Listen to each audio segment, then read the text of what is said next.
go for the first time to the town your ancestors came from.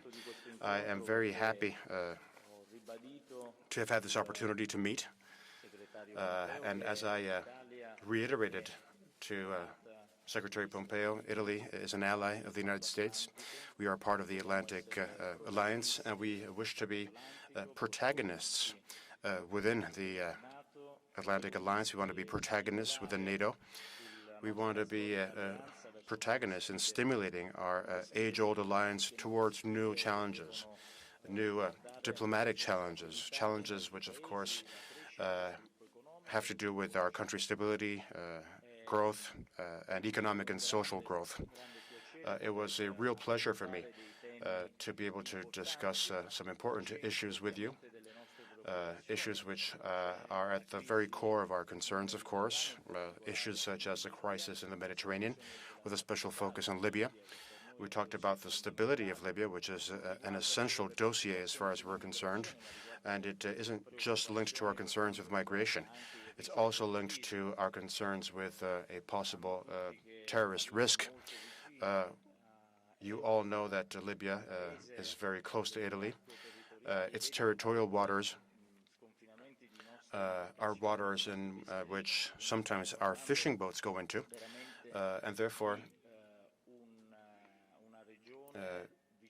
it is a region which is very close to us, to Sicily, to our borders. And I think it'll be very important to be able to meet at the Berlin conference. That's a conference we're already working on. And the role of the United States will be very important in the work we can do together as a way of stimulating all of the players involved in Libya to move towards a ceasefire without fostering any kind of tension, without any kind of escalation. In fact, we wish to work towards a de-escalation of things. And as I was mentioning to Secretary Pompeo, I am also very much concerned about the topic of tariffs. We're concerned because we have a number of companies in Italy which survive thanks to their exports. They're the ones which export the very best in wine and agri-food and in handmade products. That's what our companies live off of. And as I was explaining to Secretary Pompeo, in the past, we used to export our industrial plants, whereas nowadays we want to focus on exporting our products while keeping our plants here and our jobs here. That's very important in a moment in time in which the European economy is slowing down. Our companies need to have certainties. And of course, one such certainty is our relationship with the U.S. It is a fundamental relationship. It isn't just one based on trade. It is one based on friendship, on our economies. And sometimes it's a relationship in which our products are destined to the U.S. And of course, we, as a government, will do whatever we can to try to defend made-in-Italy products and our exports globally. We want to defend our products of excellence, and we want to do everything we can so that we can increase our export capacity without reducing it. We want to make sure that our companies can export even more because they do so much for our economy. And I'm referring to our entrepreneurs in the north, central, and southern Italy and on our islands. And as a way of concluding, before I leave the floor to the Secretary of State, Mr. Pompeo, obviously, currently we wish to deal with all of the international challenges within the framework of our Atlantic Alliance. And we wish to deal with these challenges with the very best of the diplomatic spirit that has always characterized us. Any solution to a crisis has to be diplomatic, it has to be peaceful, and that is something we will always work on together so that we can continue to bring about economic and social growth in our respective countries.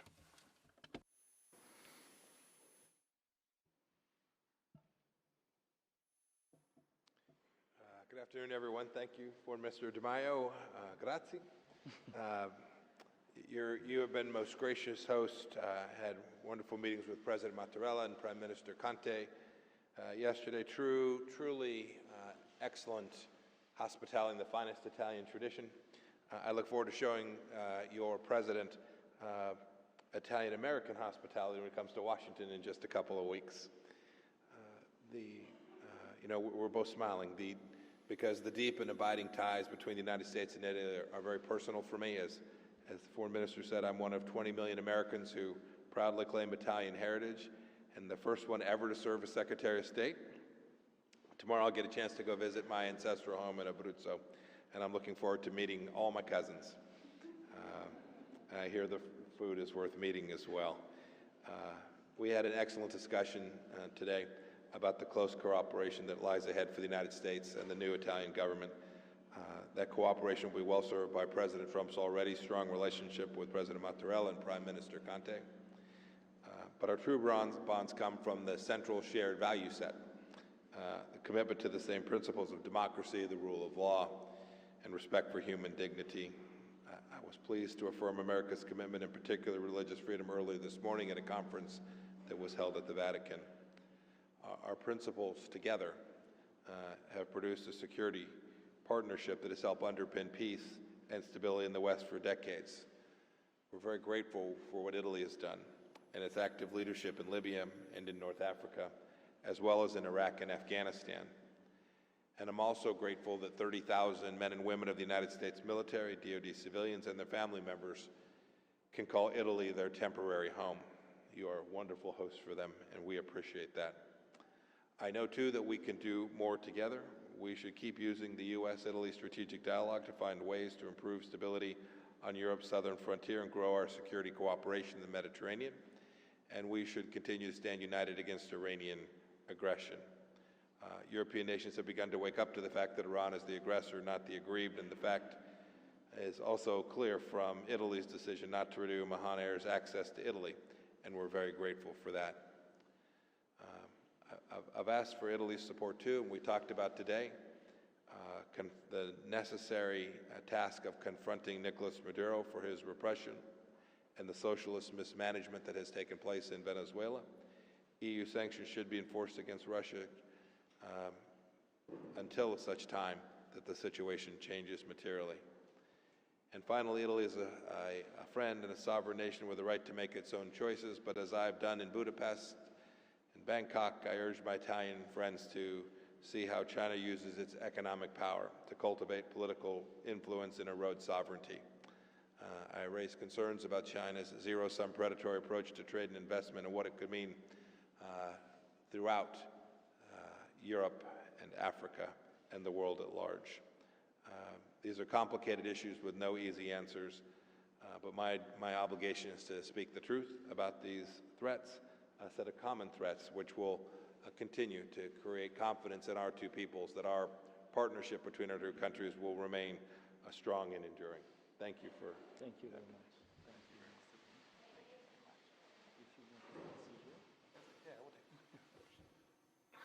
Bene, allora adesso cominciamo con Joyce Italiani, dare la parola a Francesca Sforza. We'll begin with the Italian journalist, Francesca Sforza, Stampa. Minister Di Maio, Secretary Pompeo. As far as the Berlin Conference on Libya is concerned, and given the violence by General Haftar's troops over the past few hours and days, how does the U.S. intend to support Italy's approach when it comes to ending the violence and to promote a ceasefire? With which interlocutors do you intend to work with, and how? So we had extensive discussions today. We had them with President Mattarella and Prime Minister Conte as well about Libya. Our mission set is very similar. We recognize that the first and most important thing we need to do is take down the level of violence, achieve a ceasefire to convince all the relevant parties that are on the ground there, as well as those that have been supporting them from the outside, that a political solution is the only one that provides any real opportunity to create an outcome in Libya that is remotely adequate for Italy, but most importantly for the people of Libya as well. So our mission set alongside our Italian partners is to convince all of the relevant parties that the political process must move forward. And I'm hopeful that whether it's the Berlin Conference or some of the other work that's going to take place over the coming weeks, that we can achieve that outcome.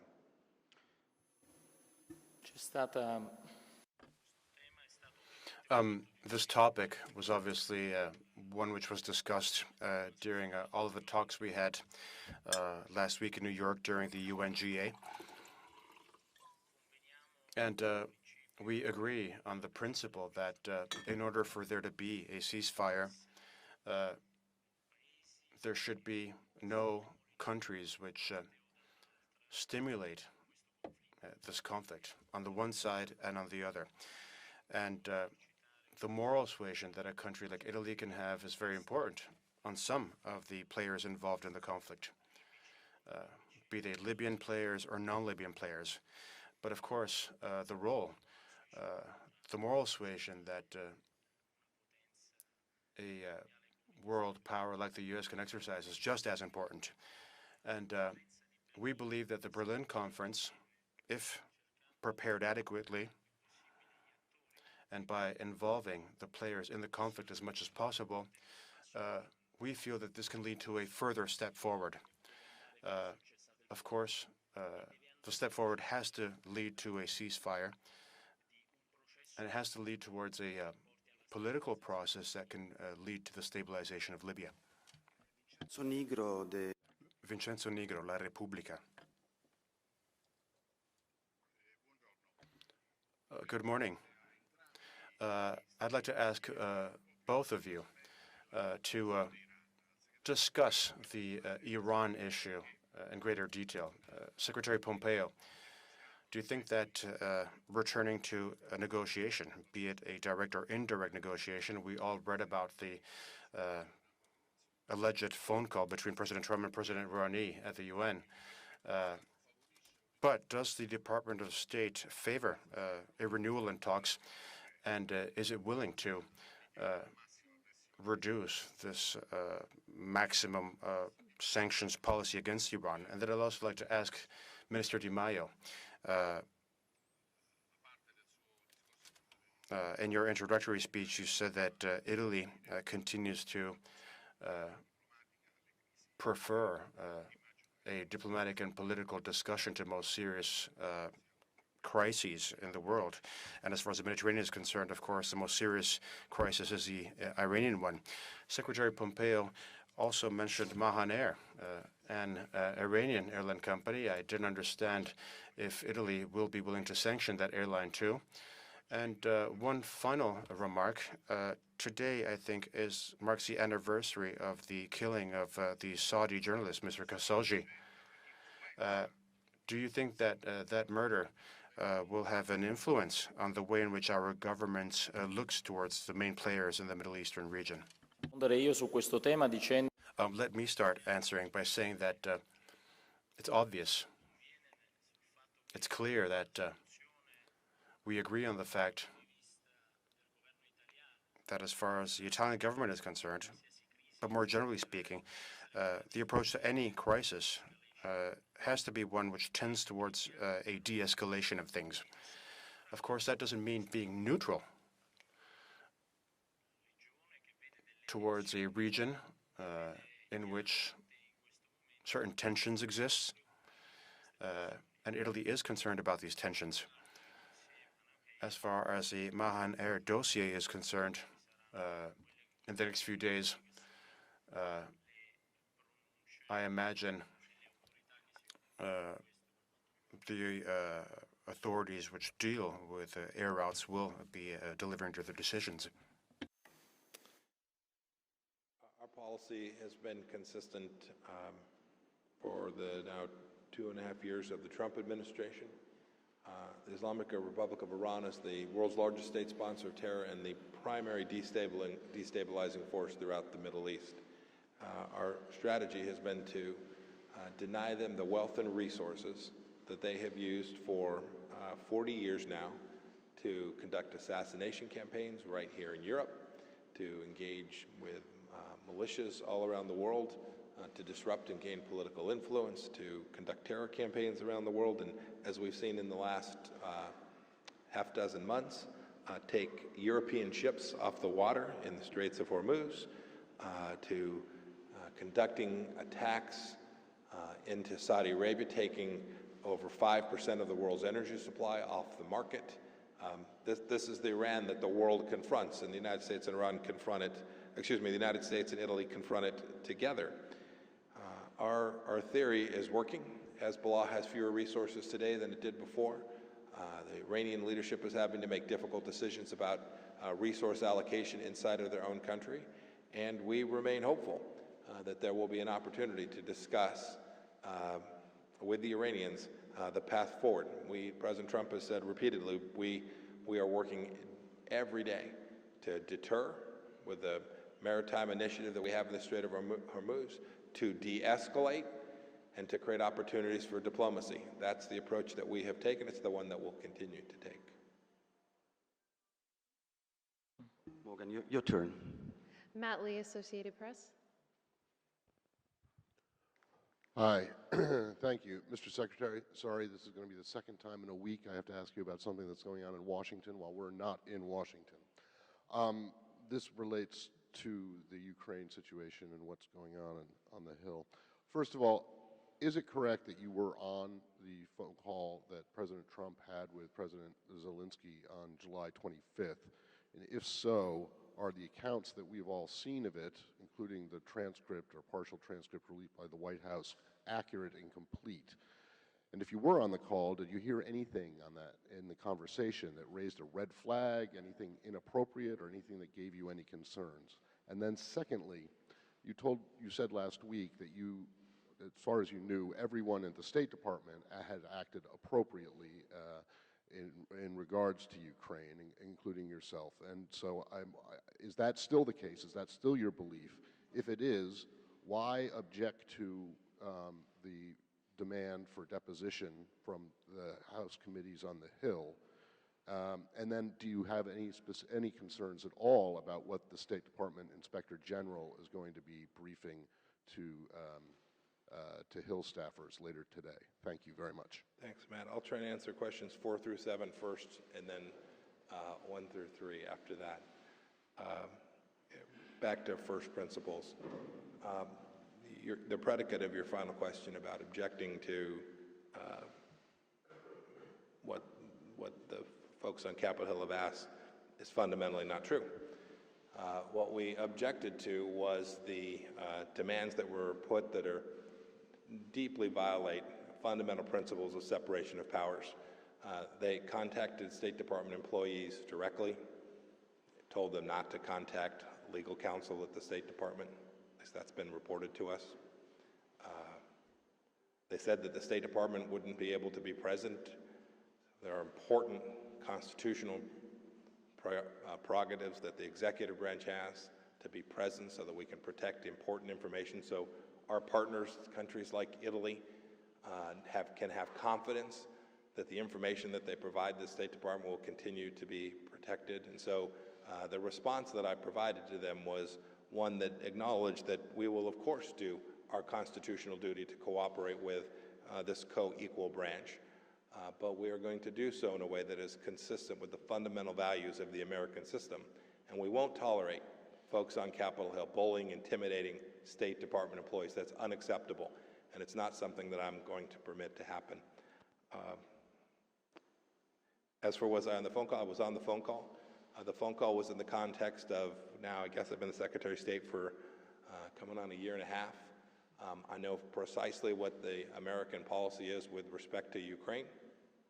It's been remarkably consistent, and we will continue to try to drive those set of outcomes. It's what our team, including Ambassador Volker, were focused on, was taking down the threat that Russia poses there in Ukraine. It was about helping the Ukrainians to get graft out and corruption outside of their government, and to help now this new government in the Ukraine build a successful, thriving economy. It's what the State Department officials that I've had the privilege to lead have been engaged in, and it's what we will continue to do even while all this noise is going on. Okay. Chris O'Day, National Review.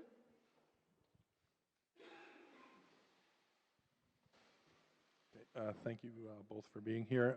I'd like to, I guess, address the question to both of you. You can kind of take it in whichever order, whoever wants to kind of go first. Primarily oriented towards, I guess, what is conveniently termed kind of the Belt and Road these days, but on a somewhat broader basis, not just with Huawei, but does the U.S. have any specific plans, in terms of how to counter China's investment in these major critical infrastructure assets? And I ask that here because it seems like there is a very wide degree of those assets that are financed or operated in Italy by Chinese companies, particularly in ports and Vado, obviously, in Trieste under the new BRI memorandum that was signed, bridges, roads, and highways as well. So it seems like a great deal of Italy's economic infrastructure is kind of moving in the direction of sort of Chinese influence, and the I guess underlying point is those types of things tend to require the Chinese companies to work very closely with Italian government and financial institutions and get more deeply embedded in the way decisions are made and the way budget and resources Thanks, are allocated. Chris. Thanks. Tengo a rispondere. Well, I'm happy to answer, and of course, thank you very much for your question. In recent days, we have absorbed all of the Department for Foreign Trade into the Ministry for Foreign Affairs. I said this at the beginning, and I want to reiterate this in the presence of Secretary Pompeo. We are allies of the United States, and we share their concerns on certain strategic infrastructure, such as 5G, for instance, and the concerns our allies have, and the information and the concerns of our authorities have led to new legislation here in Italy, making us one of the most advanced countries in terms of 5G security compared to the rest of Europe. We have created a new golden power as far as 5G is concerned. We have recently approved a new decree which has immediately come into force, allowing us to define the cybersecurity framework as far as our country is concerned. And at the same time, we also have a committee which we have set up, which will be assessing the accurate functioning of all of these systems being installed within our strategic infrastructure. Now, I want to say this because I want to make a clear distinction between our commercial MOUs, our trade MOUs, from our political concerns and our concerns vis-a-vis strategic infrastructure. And hopefully, in the future, we will be able to increasingly strengthen the relations and the agreements between the U.S. and Italy to secure our strategic infrastructure. We have no intention of signing trade agreements that can endanger our state's sovereignty. We are very careful whenever we sign trade agreements. We make sure that we include any possible guarantee so that European legislation is complied with, and so that the European principles are complied with, the principles with which we regulate our trade relations with other non-EU countries. I'd just add, we talked about this quite a bit, both yesterday and today. When China or Chinese companies show up and are prepared to compete on a fair, reciprocal basis, Italian companies, American companies will compete and will be incredibly successful. And we brook no ill towards those opportunities. It's when the Chinese Communist Party shows up under the guise of a commercial endeavor with an aim to really make an investment that is aimed at political outcome, to gain political influence, to gain political power, or to threaten a nation's national security. Those are the things that every sovereign nation must protect against. And it's the kind of projects that I'm I'm confident that I know the Italians will evaluate carefully, and every European country will. They want to protect their people. They want to protect their citizens' data going across their systems, from the Chinese Communist Party having access to that information. These are a set of shared threats, shared concerns, not only with the United States and Italy, but the United States and all European nations. What President Trump has asked on the trade front is simply that China compete on a fair, reciprocal basis, that we get a set of trade agreements that permit that we get protections for basic private property rights. We can prevent China from stealing intellectual property. We no more want them to steal Italian intellectual property than we do American intellectual property. And I'm very confident that our two countries will work closely together to get those same set of outcomes that I know every Italian citizen and every American citizen wants as well. Thanks. Okay. Good. Thank you. Thank you very much. Thank you very much. Great speaking. So long, everyone. Bye. Bye.